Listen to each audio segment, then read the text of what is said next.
அனைவருக்கும் வணக்கம். Sharing stories பாட்காஸ்ட்க்கு உங்களை வரவேற்கிறோம். இந்த சேனல்ல நம்ம புத்தகங்களை பத்தி பேசிட்டு இருக்கோம். இன்னைக்கு நம்ம கையில இருக்கிற புத்தகம் இந்திரதாஸ் எழுதின தி டிவாரர்ஸ். வணக்கம். ஆமா, இது ஒரு சாதாரண கற்பனை நாவல் கிடையாது. எடுத்த உடனேயே விமர்சனங்கள் சொல்ற மாதிரி நவீன இந்திய கற்பனை நாவலை இது மறுவரையறை செஞ்சிருக்கு அப்படின்னு ஒரு பெரிய கூற்று நம்ம முன்னாடி நிக்குது. ஆமா, அதுதான் இந்த புத்தகத்தை ரொம்ப ரொம்ப சுவாரஸ்யமாக்குது. இது வெறும் ஓநாய் மனிதர்கள், அரக்கர்கள் பத்தின கதைன்னு சுலபமா ஒதுக்கிட முடியாது. முகலாயர் காலத்து இந்தியா அப்புறம் இன்னைய கொல்கத்தான்னு 2 அலகு காலங்கள்ல நடக்குது. இந்த கதை எதுக்காக இந்திய இலக்கியத்துல ஒரு மைல்கல்னு சொல்றாங்க? அந்த கேள்விக்கு தான் நாம இன்னைக்கு விட தேட போறோம். கரெக்ட், சரியா சொன்னீங்க. இந்த கதையோட அமைப்பு அதுவே ரொம்ப தனித்துவமானது. நிகழ்காலத்துல கொல்கத்தாவுல அலோக் முகர்ஜின்னு ஒரு கல்லூரி பேராசிரியர் இருக்காரு. ஓஹோ. அவர் விவாகரத்துக்கு பிறகு ரொம்ப தனிமையில, வாழ்க்கையில ஒரு பிடிப்பே இல்லாம இருக்கிறாரு.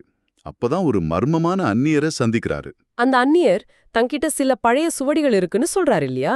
ஆமா. அது உருமாறும் திறன் கொண்ட மனுஷங்களை வேட்டையாடுற ஒரு இனத்தை பத்தின கதைன்னு சொல்றாரு. அலோக் முதல்ல இத நம்பாம கொஞ்சம் தயங்கினாலும் அந்த கதைகளை கேட்க ஆரம்பிக்கிறாரு. Bring your book to life with AI. Plotsformovies.com helps you create movie-like trailers for your book, allowing filmmakers to visualize your story just the way you imagined it while writing. Enhance the storytelling experience to a whole new level with realistic characters, immersive voiceovers, and cinematic sound effects. No more boring stock images or generic clips.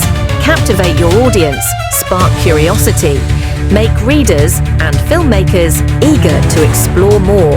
Plotsformovies.com, where your story becomes cinema. இது ஒரு கதைக்குள்ள இன்னொரு கதை சொல்ற உத்தி தானே. இது அதாவது வாசிக்கிறவங்களையும் அந்த அலோக் இடத்துல கொண்டு போய் இருத்துது. எது நிஜம் எது கற்பனைன்னு ஒரு குழப்பத்தை உண்டாக்குது. மிகச்சரியா சொன்னீங்க.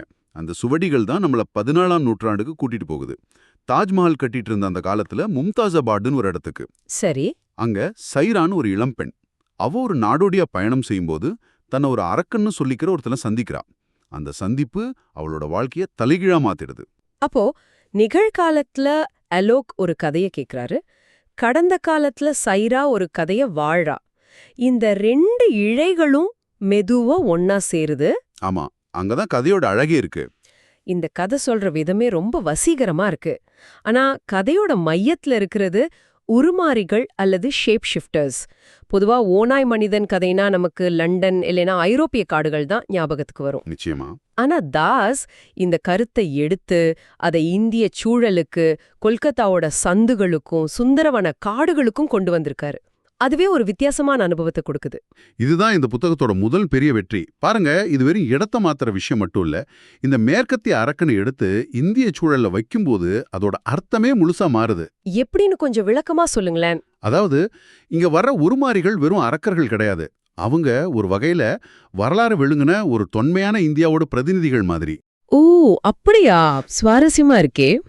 காலனி ஆதிக்கத்துக்கு முன்னாடி மனுஷனுக்கும் இயற்கைக்கும் ஒரு நெருங்கிய தொடர்பு இருந்துச்சு இல்லையா? அந்த காலத்தோட மிச்ச சொச்சங்கள் மாதிரி அவங்க இருக்காங்க. அப்போ அவங்க வெறும் இரத்தம் குடிக்கிற மிருகங்கள் இல்ல, அவங்களுக்கு ஒரு வரலாற்று பின்னணி இருக்குன்னு சொல்றீங்களா? ஆமா, அவங்க தங்களை மனுஷங்க கிட்ட இருந்து வேற மாதிரி பாக்குறாங்க. ஆனா அதே சமயம் மனுஷங்களோட நினைவுகளையும் கதைகளையும் சாப்பிடும்போது தான் அவங்க முழுமை அடையறாங்க. இதுவே ஒரு ஆழமான தத்துவார்த்தமான கேள்வி மாதிரி இருக்கே. அதுதான், அடையாளம்னா என்ன, நினைவுகள்னா என்ன, நாம யாருங்கிறத எது முடிவு பண்ணுது? இந்த கேள்விகள் எல்லாம் ஒரு த்ரில் கதைக்குள்ள வச்சு இந்திரதாஸ் நம்ம கிட்ட கேக்குறாரு. விமர்சனங்கள்ல குயர், போஸ்ட் கொலோனியல் இந்த மாதிரி வார்த்தைகள் அடிக்கடி வருது. ஒரு கற்பனை நாவல்ல இந்த வார்த்தைகளுக்கு என்ன அர்த்தம்? குறிப்பா பின்காலனித்துவம். நல்ல கேள்வி. பின்காலனித்துவம்னா காலனி ஆதிக்கத்துக்கு பிறகு ஒரு நாடோட நிலை, அவங்க மக்களோட மனநிலை, அடையாளம், இது எல்லாத்தையும் ஆராயிறது. இந்த புத்தகத்துல உருமாறிகள் மொகலாயர்கள், பிரிட்டிஷ்காரங்க மாதிரி அந்நிய சக்திகளால் ஆளப்பட்ட ஒரு நிலத்துல அந்நியர்களாவே வாழ்றாங்க. சரி. இந்த நவீன கட்டமைக்கப்பட்ட உலகத்துல தங்களுக்குன்னு ஒரு இடம் இல்லாம தவிக்கிறாங்க. அவங்க பார்வையில மனுஷங்களோட வரலாறுங்கிறது தொடர்ச்சியான படையெடுப்புகளும் அழிவுகளும் தான்.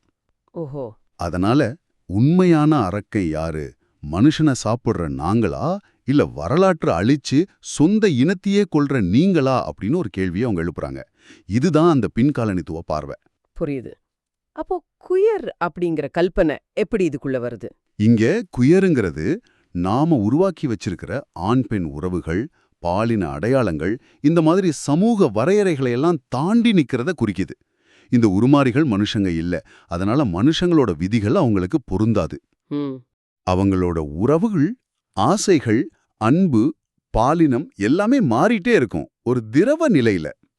அவங்க ஆணாவும் இருக்கலாம், பெண்ணாவும் இருக்கலாம், இல்ல ரெண்டுமே இல்லாத ஒன்றாகவும் இருக்கலாம். அப்போ நம்மளோட குறுகிய வரையறைகளை எல்லாம் இந்த கதாபாத்திரங்கள் மூலமா கேள்வி கேக்குறாரு. கரெக்ட். இது இந்திய இலக்கியத்துல ரொம்ப ரொம்ப அரிதா பேசப்படுற ஒரு விஷயம். இவ்ளோ சிக்கலான ஆழமான விஷயங்களை கையால எழுத்து நடை ரொம்ப சக்தி வாய்ந்ததா இருக்கணும். நான் படிச்ச விமர்சனங்கள்ல லஷ், சென்சுவல், போயட்டிக், அதாவது செழிப்பான, உணர்ச்சிகரமான, கவித்துவமான அப்படின்னு வர்ணிக்கிறாங்க. ஆமா, ஆனா அதே சமயம் டார்க் அண்ட் வயலண்ட், அதாவது இருண்ட மற்றும் வன்முறையானது அப்படின்னு ஒரு எச்சரிக்கையும் இருக்கு. இது ரெண்டும் ஒரே புத்தகத்துல எப்படி சாத்தியம்? அதுதான் இந்திரதாஸோட எழுத்தோட மேஜிக்.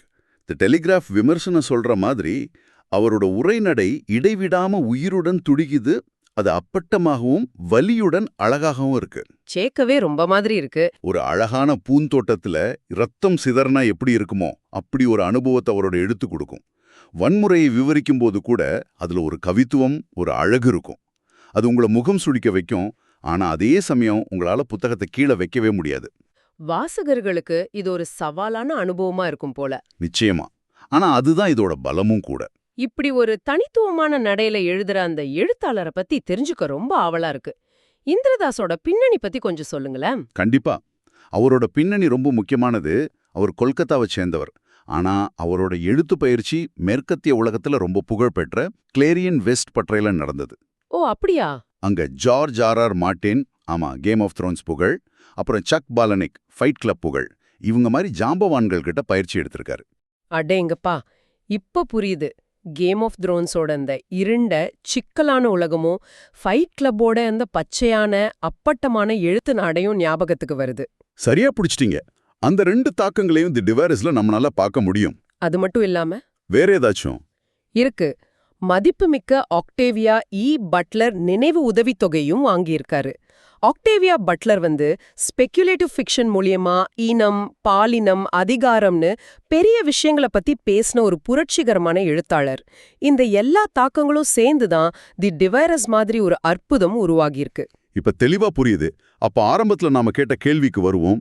இந்த அம்சங்கள் எல்லாம் சேர்ந்துதான் இந்த புத்தகம் நவீன இந்திய கற்பனை நாவல மறுவரையறை செய்துள்ளது அப்படின்னு வோக் இந்தியா மாதிரி பத்திரிகைகள் சொல்ல காரணமா? ஆமா, அதுதான் மையப்புள்ளி. பாருங்க, இந்திய ஆங்கில இலக்கியத்துல கற்பனை நாவல்கள்னா பெரும்பாலும் புராணங்களா மறுபடியும் சொல்றதா தான் இருந்துச்சு. ஆமா, அது உண்மைதான். ஆனா தாஸ் ஒரு மேற்கத்திய புராணத்தை எடுத்து அதை முழுமையா இந்தியமயமாக்கி அதன் மூலமா நவீன இந்தியாவோட சிக்கலான அடையாள பிரச்சனைகள், பாலினம், வரலாறுன்னு இதுவரைக்கும் யாரும் பேசாத அளவுக்கு தைரியமா பேசுறாரு. தி ஹிந்து பிசினஸ் லைன் சொல்ற மாதிரி ஓநாய் மனிதன்கிற கருத்தை லண்டன்ல இருந்து கொல்கத்தாவுக்கு வெற்றிகரமா மாத்துனது ஒரு விசித்திரமான கலக்கத்தை ஏற்படுத்துது. அந்த வெற்றி தான் இந்த மறுவரையறை. எழுத்தாளர் நில்ஜனா எஸ் ராய் கடந்த 10 வருஷத்துல இந்தியாவில இருந்தோ இல்ல வேற எங்கிருந்தோ வந்த ரொம்ப திருப்திகரமான கற்பனை நாவல்கள்ல இதுவும் ஒண்ணு அப்படின்னு சொல்றதையும் படிச்சேன். இது ரொம்ப பெரிய பாராட்டு இல்லையா? ஆமா, ரொம்ப பெரிய பாராட்டு. ஏன்னா இந்த புத்தகம் இந்தியாவுக்கு மட்டும் இல்ல, உலகளாவிய கற்பனை இலக்கியத்துக்கே ஒரு முக்கியமான பங்களிப்பு. இது எல்லைகளையெல்லாம் கடந்து மனுஷனா இருக்கிறதுக்கு அர்த்தம் என்னன்னு ஒரு பொதுவான கேள்வியை கேக்குது. மிருகம் யார், மனிதன் யார் என்ற கோட்டைய மங்கச் செய்து. ஆமா, நம்ம ஒவ்வொருத்தருக்குள்ளே இருக்கிற அந்த ரெண்டு பக்கத்தையும் நேருக்கு நேர் பார்க்க சொல்லுது. சுருக்கமா சொல்லணும்னா தி டிவைரஸ் ஒரு வெறும் திகில் கதை இல்ல. இது அன்பு, இறப்பு, நினைவுகள், அப்புறம் நாம சொல்ற கதைகளோட சக்தி பற்றிய ஒரு ஆழமான, கவித்துவமான, ஆனா அதே சமயம் சவாலான ஒரு தியானம். இத வாசிக்கும்போது நம்ம ஒரு கதையை வாசிக்கிற மாதிரி உணர மாட்டோம். அதுக்கு பதிலா ஒரு அனுபவத்துக்குள்ள மூழ்கிற மாதிரி உணருவோம். அந்த அனுபவம் சில சமயம் அசௌகரியமா இருக்கலாம், ஆனா அது நிச்சயமா மறக்க முடியாததா இருக்கும். நாங்க sharingstories.inல #pushingIndianAuthors பிரச்சாரத்தின் மூலமா இந்திய எழுத்தாளர்களோட புத்தகங்களை வெளிச்சத்துக்கு கொண்டு வரோம். இந்த உள்ளடக்கம் plotsformovies.com மூலமா ஆதரிக்கப்படுது. இது ஒரு AI இயக்கப்பட்ட புத்தக ட்ரெய்லர் தளம். அங்க நீங்க புத்தகத்தை வாங்குறதுக்கு முன்னாடி அதை நல்லா புரிஞ்சுக்க 1 நிமிட ட்ரெய்லரை பார்க்கலாம். இந்த சேனல்ல சப்ஸ்கிரைப் செஞ்சு எங்களுக்கு ஆதரவு கொடுங்கன்னு கேட்டுக்கிறோம். மேலும் இந்த அற்புதமான புத்தகத்தை வாங்கி படிக்க டிஸ்கிரிப்ஷன்ல இருக்கிற லிங்கை பயன்படுத்துங்க. இது ஒரு சாதாரண வாசிப்பு அனுபவமா இருக்காதுன்னு நாங்க உறுதியளிக்கிறோம்.